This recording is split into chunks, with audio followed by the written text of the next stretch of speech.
یعنی اپنی پڑھائی کی جو چیزیں ہیں وہ تو بعد میں آتی ہیں، لیکن جب یہ جا کے قبرستان میں بیٹھتا ہے بندہ اور اپنی پڑھائی شروع کرتا ہے تو ارد گرد کی جو چیزیں ہیں نا وہ اس پڑھائی سے مغلوب ہونے لگتی ہیں،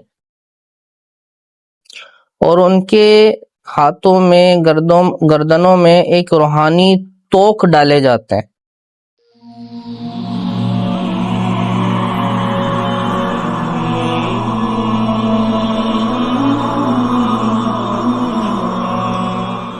السلام علیکم۔ وعلیکم السلام ورحمۃ اللہ۔ لیکن ایک سوال تھا کہ وہ لوگ گھر میں بیٹھ کے ریاضت کرتے ہیں یا چلہ کشی کرتے ہیں، اس میں اور وہ لوگ جو باقاعدہ ویرانے میں جاتے ہیں، خواہ قبرستان ہو یا جنگل ہو، ان دونوں کی ریاضت میں کیا فرق ہے اور درجت میں فرق ہے کیا؟ گھر میں پڑھائی کرنا اور قبرستان یا ویرانے میں اس میں کیا فرق ہے؟ دیکھیں، اس میں زمین و آسمان کا فرق ہے۔ گھر جو ہے وہ رہائش کی جگہ ہے، اگرچہ یوں ہے کہ گھر میں جب ہم پڑھائی کرتے ہیں تو اس پڑھائی کی برکت سے گھر میں بے انتہا برکت ہوتی ہے، گھر والوں کی حفاظت ہوتی ہے، اللہ تبارک و تعالیٰ فرشتوں کا نزول فرماتا ہے جو سکینہ نازل کرتے ہیں، اور بہت سارے فوائد گھر والوں کو بھی حاصل ہوتے ہیں پڑھائی کرنے والے کے ساتھ۔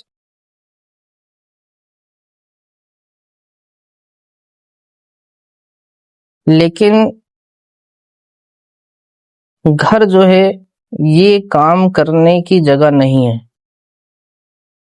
اصل بات یہی ہے کہ یہ سارے کے سارے کام گھر کے علاوہ کسی جگہ پہ کرنے چاہیے۔ اب وہ جگہ کیا ہونی چاہیے؟ اب اس سے اگر کسی کی مراد جنات کو تسخیر کرنا، موکلات کو بلانا، یعنی اپنے اختیار اور طاقت کو بڑھانا ہے، تو پھر اس کو اس جگہ کا رخ کرنا چاہیے جہاں پہ وہ طاقتیں موجود ہوں۔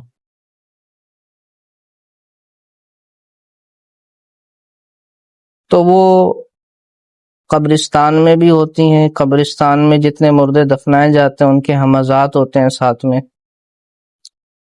اب وہ جتنے بھی ہیں ان میں کوئی ڈاکٹر ہوگا، کوئی عالم ہوگا، کوئی مفتی ہوگا، کوئی پروفیسر ہوگا، اور کوئی علم روحانیات کا ماہر ہوگا، یعنی ہر طبقے کا شخص ایک قبرستان میں ہوتا ہے اور اس کا ہمزاد بھی وہیں ہوتا ہے۔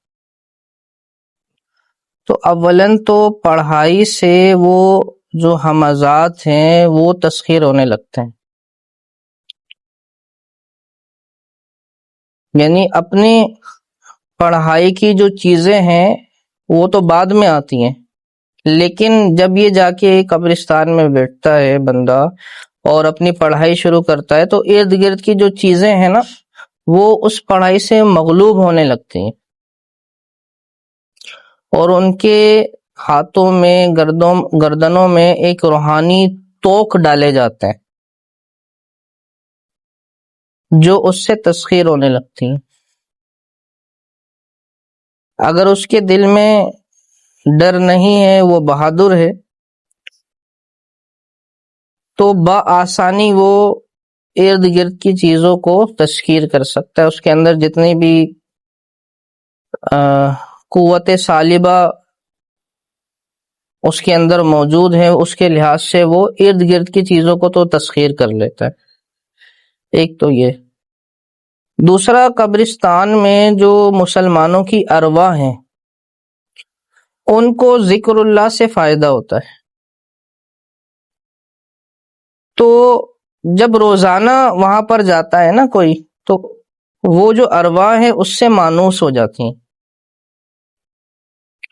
اور پھر جو وہ نیک ارواح ہیں وہ بھی اس کی مدد کے لیے تیار ہو جاتی ہیں، کیونکہ اتنے عرصے تک اس نے بیٹھ کے وہاں پہ قرآن پڑھا ہے، ذکر اللہ کیا ہے، کوئی دعا پڑھی ہے، اس سے برکتوں کا نزول ہوا ہے، تو وہ برکتیں ان پر بھی اتنی ہیں، ان کو بھی ان اذکار وغیرہ سے فائدہ ہوا تو وہ بھی اس سے مانوس ہو کر اس کی مدد کے لیے تیار ہو جاتی ہیں.